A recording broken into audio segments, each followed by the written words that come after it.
নমস্কার, আমি মুনমুন। তোমাদের সবাইকে স্বাগত আমার নতুন একটা ব্লগে। তো সেদিন ছিল আমার হাসব্যান্ডের বার্থডে। তো বার্থডেতে অনেক কিছুই প্ল্যান ছিল করব। কিন্তু কিছুই করা হয়নি।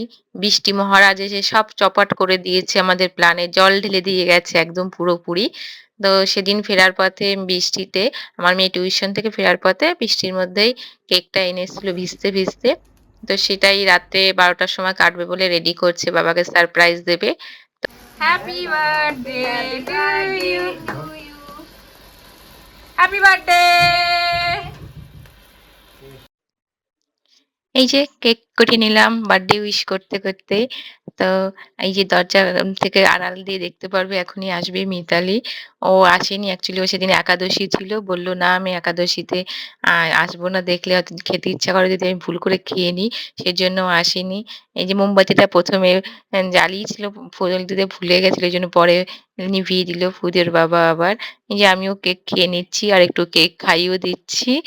আর এবারে আসলো গিফটের পালা। আগেই বললাম গিফট এই যে এসে গেছে অদ্রু রানী গিফট নিয়ে। আর আমি আমার হাসব্যান্ডকে দিয়েছিলাম একটা রিং। তো সত্যি অনেক মজা করছিল। ওইজন্য কি নিয়ে মজা করছিলাম সেটা এখন নাই বা বললাম। কিন্তু অনেক মজা করছিলাম। আর গিফট পেয়ে তো উনি অনেক খুশি। তো অদ্রি দিয়েছিল এই শার্টটা। আর আমার মেয়ে রাত্রে বললাম না অনেক প্ল্যান ছিল হয়নি বৃষ্টির জন্য। তো পরের দিন একটু বৃষ্টিটা কম হওয়ার জন্য আমি আমার মেয়ে বেরিয়ে পড়েছি গিফট কেনার জন্য। এই যে হাওড়া নেমে গেছি। হাওড়া নেমে গিয়ে দেখো ওয়েদারটা কি সুন্দর। তাই একটু ছোট্ট একটা ভিডিও ক্লিপ নিয়ে নিলাম। খুব সুন্দর লাগছিল। বৃষ্টি হচ্ছিল অল্প, অল্প কিন্তু আকাশটা কি সুন্দর লাগছে। আর এসে গেছি সিলেদার্সে। ও নিজের টাকা দিয়ে গিফট করবে ওর বাবাকে। অনেকে জিজ্ঞেস করবে ও টাকা কোথায় পায়? ওই মামা বাড়ি যায় কি ওকে আমি ওর বাবা টাকা দিলে টিউশনে একা একাই যায় অনেকেই জানবে। তো তখন ওকে দেওয়া হয় যাতায়াত ভাড়া। সেখান থেকে ও জমিয়ে, জমিয়ে জমিয়েছে টাকা বাবাকে গিফট করবে। ও আমাকেও কিছু স্পেশাল দিনে আমাকে গিফট করে। তো সেদিন ওর বাবার বার্থডের জন্য ও আগের থেকেই ডিসাইড করেছিল যে ওর বাবাকে একটা অফিস ব্যাগ গিফট করবে। তো সেইজন্য চলে এসেছিলাম সিলেদার্সে। সিলেদার্সে আসার এটাই কারণ অন্য জায়গা থেকে সিলেদার্সে জিনিসগুলো অনেকটাই ভালো হয়। আর অনেকটাই রিজনেবল এর মধ্যে হয়। সেজন্য আমাদের বেশি টাইম লাগেনি কিন্তু কি ব্যাগ নেবো। এটা কয়েকটা ছিল ওখান থেকে একটা চুজ করে নিলাম। এই ব্যাগটা বেশ ভালো লাগছিল। ওইজন্য এটাই নিয়ে নিচ্ছি। আর দামটা তো দেখতেই হয় কত টাকা বাজেটের মধ্যে আছে কিনা মেয়ের, তাই না? তো দেখলাম বাজেটের মধ্যেও আছে ওইজন্য হাসছি। আর এটা পছন্দ করে নিয়েছি। আনলাম ওই যে দেখছি ভালো করে চেন-টেন করে মানে খুলে। এটা তো সবাই দেখে, ওটাও আমি দেখে নিয়েছিলাম। তো আমার মেয়ে বলল, "না ওকে আছে নিয়ে নাও।" তো এসছি ইনি বেচারাম কি ভাবছিল জানি না মুখে হাত দিয়ে। তো এখানে এসে বিল পেমেন্ট করছে। ওই নিজেই পেমেন্ট বললাম, "তুই কর। তোর বাবাকে গিফট করবি তুই পেমেন্ট কর।" তো ওই যে পেমেন্ট করে ব্যাগ নিয়ে বেরিয়ে পড়েছি। যতটা সময় কিন্তু ভালোই ছিল, বৃষ্টি অতটা ছিল না। কিন্তু এখান থেকে বেরোলেই যে আমাদের অবস্থা কাহিল হবে।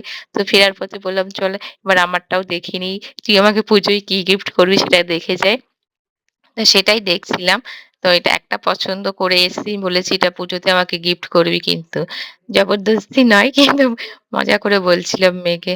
তো এখানে একটু আয়না আছে। এখানে একটু মা-মেয়েতে ঢং করে একটু ভিডিও করে নিলাম। তো এখানে একটু আয়না আমরা দেখলে ছবি সিলেদার না থেকে তুললে হয়। বেরিয়ে গেছি গিফট কিনে নিলাম। বড়া চওড়া দিল্লি কালকে। শপিং কমপ্লিট করে আমরা বেরিয়ে পড়েছি ময়দানের জন্য। ওখানে একটা দোকান আছে খুব সুন্দর ফালুদা তৈরি করে। তো এই যে যেতেও পারিনি দোকানের আগে এত জোর বৃষ্টি নেমে গেছে। তো এখানেই আমরা বসে পড়েছি। এখানে বসে, বসে দেখছিলাম বৃষ্টিটা আর কি করব কিছু করার নেই। অ্যাকচুয়ালি ভুল করেছি একটাই ছাতা এনেছিলাম। আর সেদিন বৃষ্টি হচ্ছিল না যখন আমরা বেরিয়েছিলাম ওইজন্য ভুল করে একটাই ছাতা এনেছি। আর এত বৃষ্টি হচ্ছিল যে দুজনে এক ছাতার নিচে যাওয়া সম্ভব ছিল না। ওইজন্য ওখানে বসে, বসে দোকানে দেখলাম খুব সুন্দর পেয়ারা বিক্রি বৃষ্টি হচ্ছে। পড়ছিলাম, আটকে গেছিলাম। তাও আমরা চলে এসেছি ফালুদা খেতে। This is Falu called spirit. Falooda lover. বেচারা অসহায় মানুষ ফালুদার জন্য বসে রয়েছে, খেতে পাইনি। এখন আমরা বেরিয়ে আবার দাঁড়িয়ে আছি ওর বাবার জন্য। ওর বাবাকে ফোন করলাম। বলল আশেপাশেই আছি।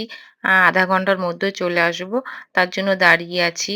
আর বললাম বাড়ি গিয়ে মেয়েকে রাত্রে সারপ্রাইজটা দিস কিন্তু হবে না। না ওকে এক্ষুনি বাবাকে দিতে হবে।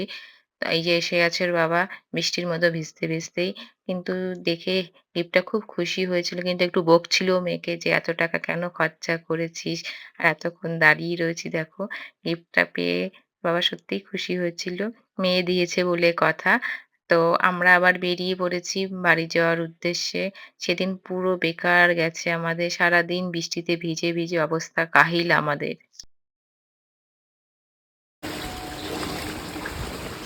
आप लोग डूब जा रहे हैं इधर भी। তোমাদের সাথে দেখা হবে আবার নেক্সট কোনো ব্লগে।